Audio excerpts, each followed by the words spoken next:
চলে যেতে হয়। শফিক মুজাহিদ।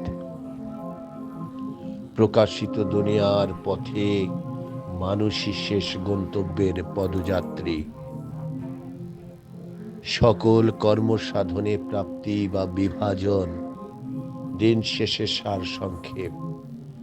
ইদানিং বিভিন্ন বিষয়ে প্রকৃতি তার নিয়ম অনুসারে খুব বেশি অবহেলা করেছে।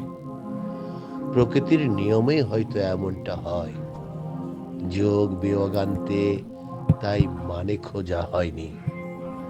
শুনশান নীরবতায় দুহাত অন্তিম যাত্রা, সে যাত্রা পথে হাতছানি দিয়ে ডাকবে, হয়তো একদিন অলস দুপুরের বারান্দায় শেষ লোক সমাগম হবে। কাঁদবে কেউ দু চোখ ছাপানো ক্যালেন্ডারের স্মরণে, কেউ কাঁদবে গুমড়ে নিথর নীরব দেখে।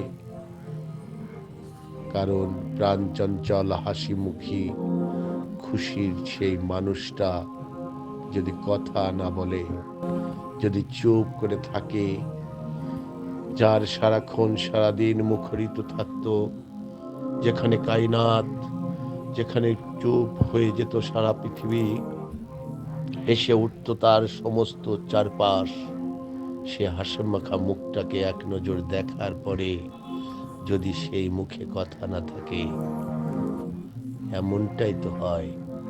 অন্তিমকালে মানুষের দল বেঁধে আসলে তো মানুষের কাঁদতে হয়। মানুষ হলে তো এমনটাই হওয়ার। কাঁদে না শুধু তারা যাদের মন মন্দিরে তালা ঝোলানো। মরতে হবে, চলে যেতে হয়, চলে যেতে হবে, তা তাদের কর্মকাণ্ডে নিজেদেরও মনে থাকে না। ধন্যবাদ।